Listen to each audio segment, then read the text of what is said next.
Imagine this. It's 1942, and the United States is losing the war in the Pacific. Japanese cryptographers have cracked every single American code. Every battle plan, every troop movement, every strategic communication is being intercepted and decoded by the enemy within minutes. American soldiers are dying because the Japanese know exactly where they'll be and when they'll strike. Now imagine that the solution to this crisis came from a group of people that America had spent centuries trying to erase. People who were forbidden from speaking their own language. People who were forced into boarding schools where they were punished for being who they were. People whose culture the U.S. government had systematically tried to destroy. The Navajo Nation. In World War II, a group of young Navajo men created a code that the Japanese never broke, not once, not a single message. It was the only code in modern military history that was never deciphered by enemy forces. This code was so effective that military experts estimate it shortened the war in the Pacific by at least 2 years and saved countless thousands of lives. But here's what makes this story even more remarkable. These young men volunteered to fight for a country that didn't even recognize them as full citizens. They defended a nation that had stolen their land, suppressed their culture, and forbidden their language, and they did it with honor, courage, and unwavering dedication. They were called the Navajo Code Talkers, and this is their story. Between 1942 and 1945, approximately 400 Navajo men served as code talkers in the United States Marine Corps. They participated in every major Marine operation in the Pacific Theater: Guadalcanal, Tarawa, Peleliu, Iwo Jima, Okinawa. They transmitted thousands of messages without error under the most extreme combat conditions imaginable. They created a code so complex, so ingenious, that it remained classified until 1968, 23 years after the war ended. But for decades after the war, their contribution was forgotten. They couldn't talk about their service because it was classified. They received no recognition, no medals, no public acknowledgement. Many returned to the reservation to face the same discrimination and poverty they'd left behind. It wasn't until 2001 that the original 29 Code Talkers received the Congressional Gold Medal, the highest civilian honor in the United States. Why did it take so long? How did their code work? What was it like to be a Navajo Marine in World War II? And what can we learn from their story about courage, identity, and the power of language? This is the untold story of the Navajo Code Talkers, the warriors who used their forbidden language to save America. To understand why the Code Talkers were so crucial, we need to understand the crisis America faced in 1942. When the Japanese attacked Pearl Harbor on December 7, 1941, they didn't just destroy ships and kill sailors. They shattered America's sense of security and revealed a terrifying vulnerability. The United States was losing the communications war. Throughout 1941 and early 1942, Japanese cryptographers proved to be devastatingly effective. They had broken American codes repeatedly. The Japanese military had teams of English-speaking codebreakers, many of whom had studied in the United States and Britain. They understood American slang, military terminology, and communication patterns. Every time the U.S. military developed a new code, the Japanese cracked it within hours or days. American forces would plan an operation, encode the details, transmit them to units in the field, and then watch in horror as Japanese forces seemed to know exactly where they would attack. Ambushes were waiting. Reinforcements were positioned perfectly. It was like playing poker with your cards face up. The cost in American lives was staggering. On Guadalcanal, the first major American offensive in the Pacific, communication problems led to coordination failures, friendly fire incidents, and devastating losses. Commanders couldn't communicate securely, which meant they couldn't coordinate effectively. The U.S. military tried everything. They created more complex codes using mathematics and encryption machines. The Japanese broke them. They tried codes based on obscure references and cultural knowledge. The Japanese had enough English speakers to figure them out. They tried switching codes mid-battle. The Japanese adapted quickly. Speed was also a critical problem. Even when codes couldn't be immediately broken, the process of encoding and decoding messages took time. In the chaos of battle, a message that took 20 minutes to encode, transmit, and decode might arrive too late. By the time a commander received updated intelligence or new orders, the tactical situation had completely changed.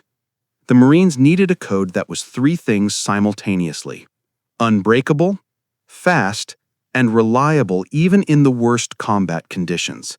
It seemed impossible.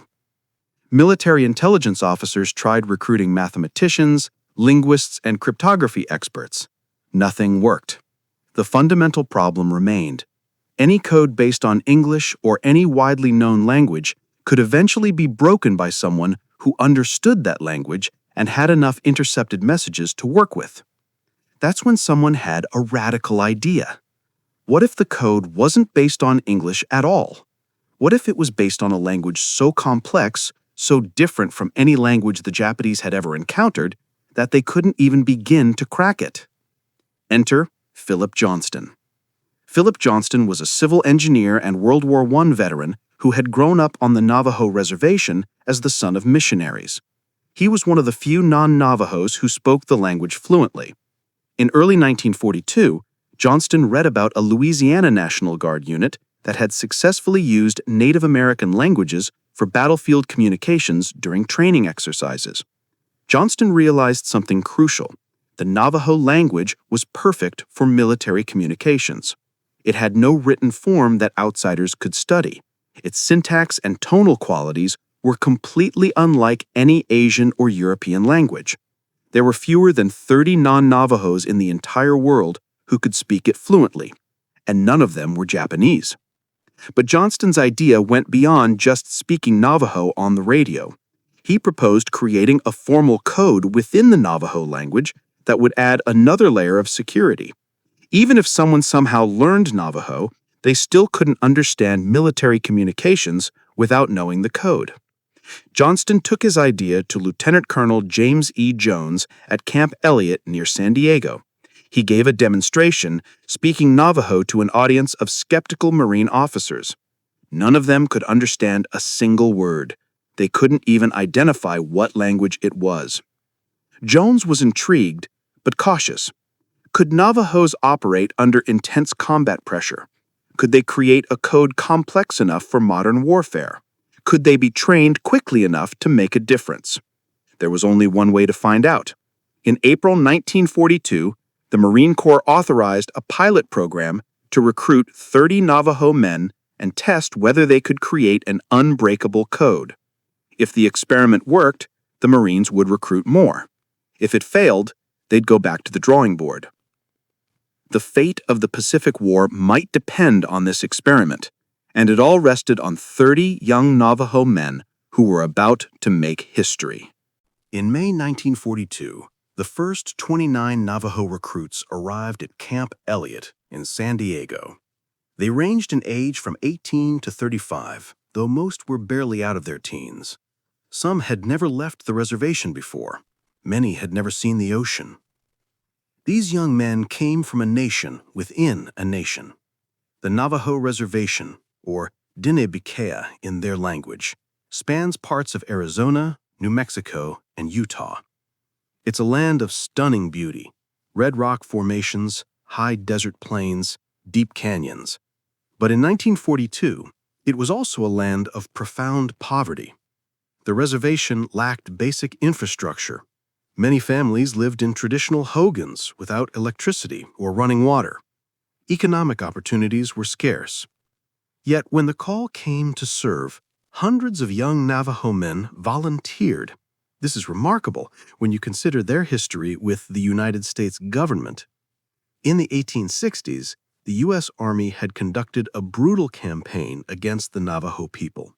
Under Colonel Kit Carson's scorched earth policy, Soldiers destroyed Navajo crops, burned homes, and killed livestock, forcing the Navajo to surrender through starvation. In 1864, over 8,000 Navajo people were forced to march 300 miles from their homeland to Bosque Redondo, a barren reservation in New Mexico.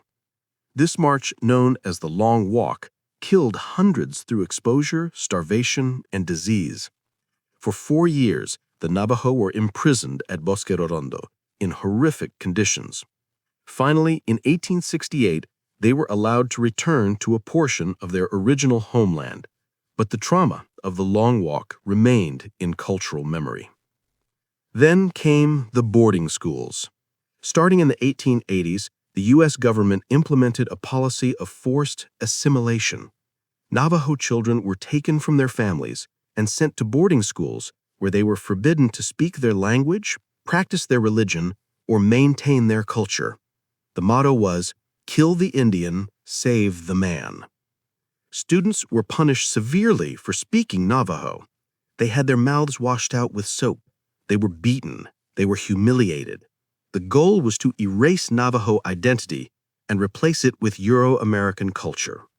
Many of the 29 original Code Talkers had experienced these boarding schools.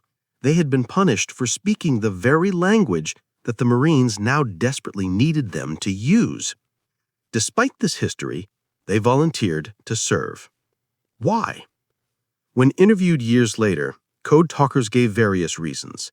Some wanted to prove themselves as warriors, continuing the proud warrior tradition of their people.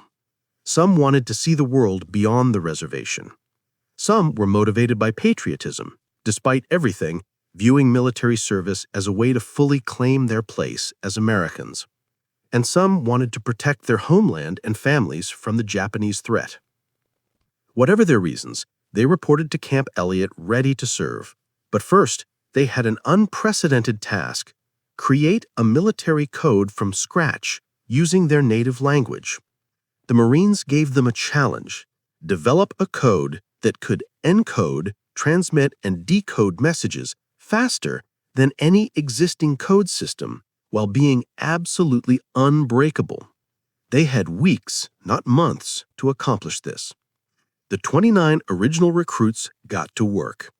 What they created was ingenious. First, they developed a Navajo alphabet. Since Navajo had no written form, they assigned Navajo words to represent English letters. But here's the clever part. They assigned multiple Navajo words to frequently used letters to prevent pattern recognition. For example, the letter A could be represented by Wolachi, ant, or Belasana, apple, or Tsenil, axe. Then they created a vocabulary of military terms. Navajo had no words for military equipment and concepts, so they invented them using creative associations. A fighter plane became Dahetihihi, hummingbird. A bomber was Jesho, buzzard. A battleship was Lotso, whale. A submarine was Besolo, iron fish. A hand grenade was Nimasi, potatoes. Countries were assigned Navajo names. America was Nehema, our mother. Japan was Bena Alisosi, slant eye. Germany was Beshbechahe, iron hat. Australia was Chehe Deshe, rolled hat. The code had brilliant built-in security features. It was a two-tier encryption system. First, messages were encoded using the Navajo alphabet and military vocabulary. Then, they were transmitted in spoken Navajo, which was itself incomprehensible to outsiders. To crack it, an enemy would need to recognize that it was Navajo, not some other Native American language, learn to speak and understand Navajo fluently, somehow obtain the code book, decode the message before the tactical situation changed. Even if the Japanese captured a code talker and forced him to translate without the code book, they would just get Navajo words that wouldn't make military sense. The Marines tested the code rigorously. They had the Navajo recruits encode, transmit, and decode complex military messages. They timed them against existing code systems. The results were stunning. A message that took hours to encode, transmit, and decode using code machines could be handled by code talkers in minutes. They achieved the speed with perfect accuracy. During one demonstration, code talkers encoded, transmitted, and decoded a 3-line English message in 20 seconds. The same message took code machines 30 minutes. The Marines were convinced. They authorized the immediate recruitment and training of more Navajo Code Talkers. By the end of 1942, there were over 200. By the end of the war, approximately 400 had served. But could the code work in actual combat? There was only one way to find out. The Code Talkers were about to face the ultimate test: the brutal island-hopping campaign across the Pacific. The first major test came in August 1942 at Guadalcanal, the first significant American ground offensive against Japan in the Pacific. Guadalcanal was hell. Dense jungle, oppressive heat, malaria, dysentery, and a determined Japanese enemy who fought with fanatical courage. The battle lasted 6 months and cost thousands of American lives. Communication problems plagued the campaign from the start. That's where the Code Talkers proved their worth. Under intense combat conditions, with artillery exploding around them, under sniper fire, in rain and mud, the Code Talkers transmitted messages flawlessly. Commanders could finally coordinate units in real time. Artillery strikes could be called in accurately. Supply requests could be processed immediately. Major Howard Connor, 5th Marine Division signal officer, later said, "Were it not for the Navajos, the Marines would never have taken Iwo Jima." He had 6 code talkers working around the clock during the first 48 hours of the Iwo Jima invasion. They sent and received over 800 messages without a single error. Think about that. 800 messages, perfect accuracy, during one of the most chaotic and brutal battles in Marine Corps history. That's not just linguistic skill. That's courage and professionalism under the most extreme pressure imaginable. The Code Talkers didn't just sit in safe command posts. They were frontline Marines. They went ashore in the first waves of landing craft. They fought as infantrymen when they weren't transmitting messages. They faced the same dangers as every other Marine: machine gun fire, artillery, mortars, snipers, bonsai charges. But they faced additional dangers that other Marines didn't. In the chaos of battle, Code Talkers were sometimes mistaken for Japanese soldiers by their own side. Several Code Talkers reported being nearly shot by fellow Marines who thought they looked like the enemy. Some were assigned personal bodyguards, not just to protect them from the Japanese, but to protect them from friendly fire and to ensure they didn't fall into enemy hands alive. The Japanese were desperately trying to capture a Code Talker. They knew the Americans were using some kind of unbreakable code. They intercepted Navajo transmissions and brought in their best cryptographers and linguists. They tried everything. They even brought in Japanese soldiers who had studied linguistics in the United States. Nothing worked. The Japanese couldn't even identify what language it was. They thought it might be a machine-generated code. They couldn't believe a human language could sound so different from anything they'd encountered. One Japanese officer later stated that they had determined it was not a code, but some kind of tribal language, which made it even more impenetrable. If the Japanese had captured a Code Talker alive, they would have tortured him for information.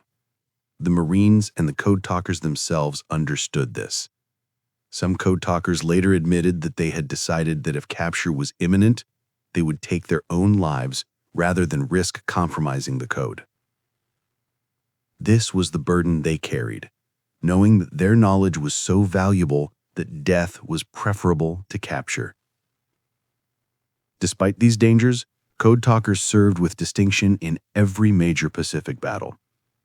At Tarawa in November 1943, one of the bloodiest battles in Marine Corps history, Code Talkers coordinated the chaos of the landing and helped prevent even greater casualties.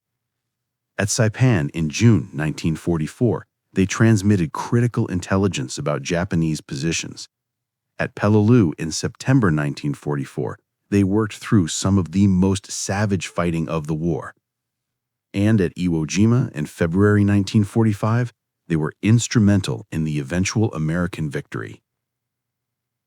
Iwo Jima deserves special mention.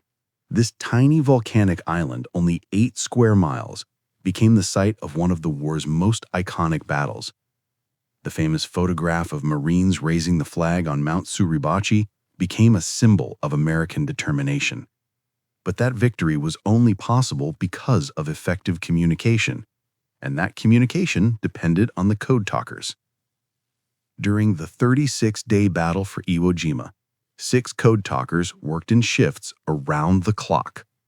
They transmitted over 800 messages in the first 48 hours alone. Major Connor noted that every message was transmitted and received perfectly, not a single error. In conditions where normal communication systems were breaking down due to equipment failure, weather, and enemy interference, the Code Talkers kept information flowing. The speed and accuracy of Code Talker communications gave American commanders a decisive advantage. They could respond to changing battlefield conditions in real time. They could coordinate complex multi-unit operations. They could call in accurate naval gunfire and air support. The Japanese, meanwhile, struggled with their own communications, which American cryptographers had largely broken. But the psychological toll was enormous. Code Talkers witnessed horrific carnage. They saw friends killed beside them. They lived with the constant stress of knowing that any mistake in their transmissions could cost lives. They dealt with combat trauma, just like every other Marine, but they couldn't talk about their work even with their fellow Marines because it was classified. And they dealt with a particular form of cultural trauma. Many Code Talkers had been raised in traditional Navajo culture, where warriors returning from battle underwent cleansing ceremonies to restore spiritual balance after taking life in combat. But in the chaos of the Pacific War, there was no time for traditional ceremonies. They carried that spiritual weight through battle after battle. Several Code Talkers were killed in action, others were wounded. All were changed by their experiences. But they continued to serve with honor, knowing that their contribution was decisive. By 1945, the Japanese military had become paranoid about American communication security. They knew the Americans had an unbreakable code, but they couldn't figure out how it worked. Some Japanese officers became convinced it was supernatural or involved some kind of advanced technology that didn't yet exist. The truth was simpler and more profound. A language that the U.S. government had tried to erase had become America's secret weapon. Young men who had been punished for speaking their language had used that language to save American lives and win the war. When the war ended in August 1945, the Code Talkers had transmitted thousands of messages without a single error that led to American casualties due to miscommunication. Their code had never been broken, not once, not even close. They had done what no code system in modern warfare had ever done: remain completely secure from start to finish of a major conflict. You would think they returned home as heroes, but that's not what happened. In late 1945 and early 1946, the Code Talkers came home. They returned to the Navajo Reservation, to their families and communities. They had survived one of the most brutal wars in human history. They had served with distinction and courage. They had contributed to victory in ways most people would never understand. But they couldn't talk about it. The Code Talker program remained classified top secret. The military believed that the code might be needed again in future conflicts. Code Talkers were ordered not to discuss their work with anyone, not their families, not their friends, not even other Navajo veterans who hadn't been code talkers. So when people asked, "What did you do in the war?" they could only say they were radio operators or translators. They couldn't explain that they had created an unbreakable code. They couldn't share that military commanders had credited them with saving lives and shortening the war. They couldn't reveal that their language had been America's secret weapon. For many code talkers, this silence was painful. In traditional Navajo culture, warriors returning from battle would participate in ceremonies and share their experiences with the community. These rituals helped reintegrate warriors into peacetime society and provided psychological healing. But the code talkers couldn't participate fully because they couldn't talk about what they had actually done. And the recognition that other veterans received didn't come to them. There were no parades specifically for code talkers, no presidential commendations, no public acknowledgement. They received the same medals as other Marines, but nothing that recognized their unique and decisive contribution. The code talkers returned to a reservation that was still struggling with poverty.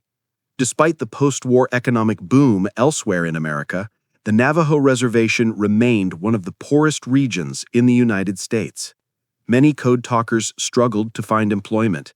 Some dealt with PTSD, called shell shock at the time, without access to adequate mental health care. They also returned to a country where discrimination against Native Americans remained widespread. In some states, Native Americans still couldn't vote. They faced discrimination in employment, housing, and public accommodations. These were men who had risked their lives for America, yet they were treated as second-class citizens. Some code talkers struggled with alcohol as they tried to cope with combat trauma and the frustration of their contribution being unrecognized and unacknowledged. Others threw themselves into supporting their communities, using their GI Bill benefits to get education and become teachers, social workers, or tribal leaders. The silence lasted for over 2 decades. The Code Talker program remained classified until 1968, when the military finally declassified it after determining that the code would no longer be needed. Even then, public awareness grew slowly. In 1969, the 4th Marine Division Association held a reunion that honored the Code Talkers, but it was a relatively small event. In 1971, President Richard Nixon presented a certificate of appreciation to the Code Talkers, but this received minimal public attention. Through the 1970s and 1980s, a few books and articles began telling the Code Talker story, but it remained relatively obscure. Many Americans had never heard of the Code Talkers. They weren't taught in schools.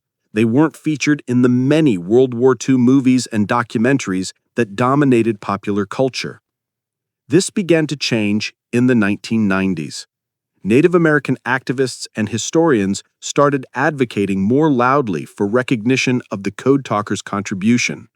Journalists picked up the story, documentaries were made, books were published. In 1992, the Pentagon exhibited a Code Talker display. In 2000, President Bill Clinton signed legislation to award congressional gold medals to the original 29 Code Talkers. The ceremony finally took place in 2001, but by then, only 5 of the original 29 were still alive to receive their medals in person. Think about that timeline. These men created an unbreakable code in 1942.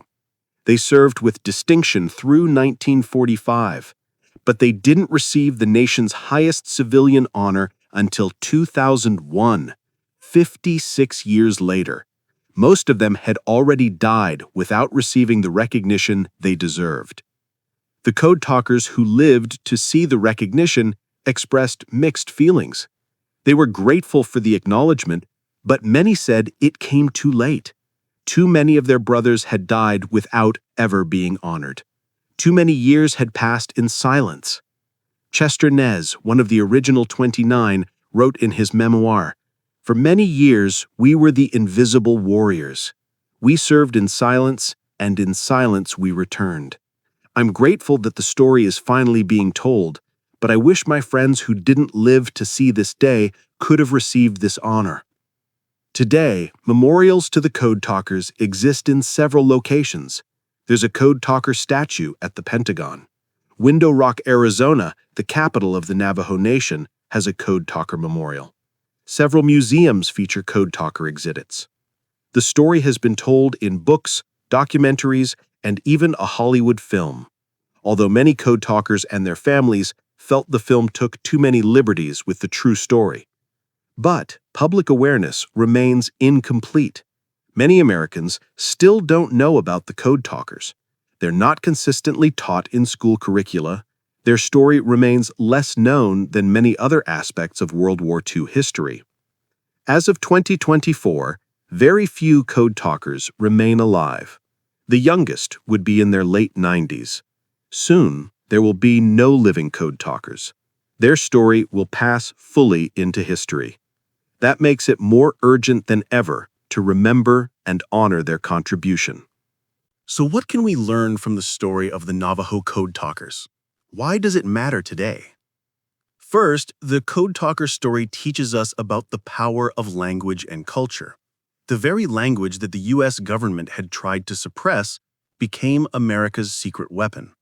The cultural identity that boarding schools had tried to erase became a source of national security.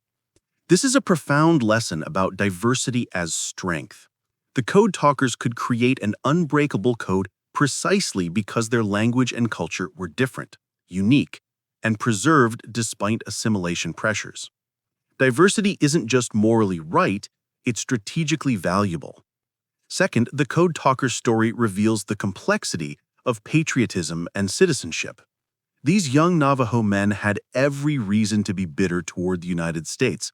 Their people had been forcibly relocated, imprisoned, and subjected to cultural genocide. Yet they chose to serve, not because the country had treated them well, but because they believed in defending their homeland and proving their worth as citizens. Their service challenges us to think about what we owe to our country and what our country owes to us. The Code Talkers fulfilled their obligations with honor. It took America decades to fulfill its obligation to acknowledge and honor them in return. That asymmetry should give us pause. Third, the Code Talker story highlights the importance of recognition and remembrance. For 23 years, these men couldn't talk about their contribution. For 56 years, they didn't receive the Congressional Gold Medal. Many died without ever receiving public recognition. This isn't just about medals and ceremonies, it's about acknowledging people's dignity and worth. How many other contributions to American history have been overlooked, forgotten, or deliberately suppressed? How many people have served their communities and country without recognition? The Code Talker story reminds us to actively seek out and honor contributions that might otherwise be forgotten. Fourth, the Code Talker story teaches us about resilience. Despite historical trauma, cultural suppression, poverty, and discrimination, the Navajo Nation produced these extraordinary warriors. They didn't let their circumstances limit them. They used their unique background as a strength. That resilience is a lesson for anyone facing adversity. Fifth, the story challenges us to think about classification and secrecy in government. The Code Talker program remained classified for 23 years after it was no longer needed. This secrecy served no purpose except to deny recognition to men who deserved it. How many other stories remain classified unnecessarily? What is the cost of excessive government secrecy? Finally, the Code Talker story is a reminder that history is complicated.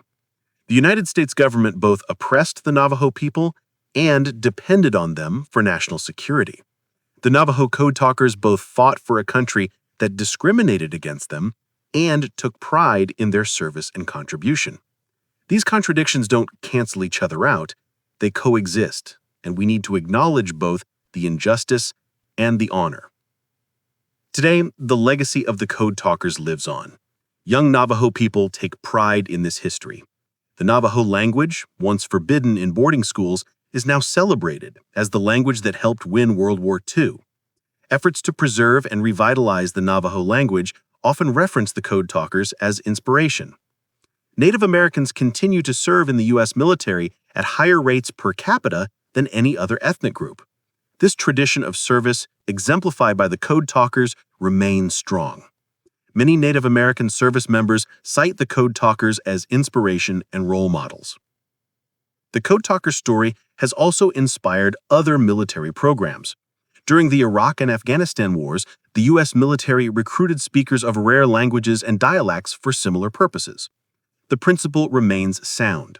Linguistic and cultural diversity is a strategic asset. But challenges remain. Native American communities still face higher rates of poverty, lower educational attainment, and worse health outcomes than the national average. The Navajo Nation still struggles with many of the same issues that existed when the Code Talkers returned from war. Economic development, infrastructure, education, and healthcare remain ongoing challenges.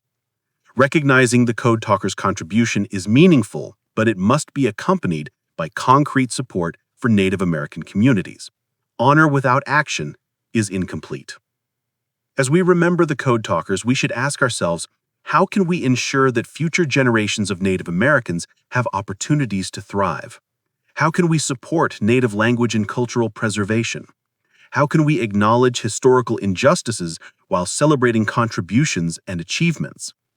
The Code Talkers showed us that the answer to America's challenges might come from unexpected places, that the people we've marginalized might be the ones who save us, that our diversity is our strength, not our weakness, and that courage, honor, and service transcend the boundaries of race, culture, and language. Chester Nez, one of the last surviving original Code Talkers, passed away in 2014 at age 93. Before his death, he said, "Our language was our weapon. People thought it was worthless, but it helped win a war. I want young people to know that your language, your culture, who you are, that's your power. Don't let anyone tell you it's worthless." That's the ultimate lesson of the Code Talkers. Your identity, your heritage, your unique perspective, these aren't weaknesses to be suppressed. They're strengths to be celebrated and shared.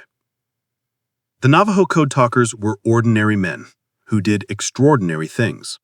They were teenagers and young men from the reservation who became Marine warriors.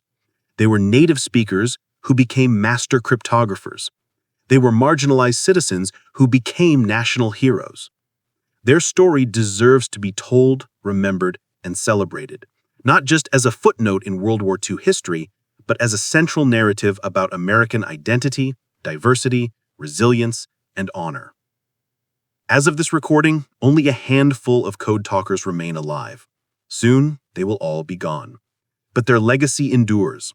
In the Navajo language they preserved, in the pride of the Navajo Nation, in the countless lives they saved, and in the unbreakable code that was never cracked. The Navajo Code Talkers proved that America's greatest strength lies not in sameness, but in diversity, not in suppressing differences, but in celebrating them, not in forcing people to abandon their identity, but in honoring what makes them unique. They were warriors, they were heroes, they were the men who spoke in code and changed the course of history. May their story never be forgotten. Thank you for watching. If you learned something today, please like, subscribe, and share this video. The Code Talkers story deserves to be known by every American and everyone who values courage, honor, and the power of cultural identity. Ahehe. Thank you in Navajo.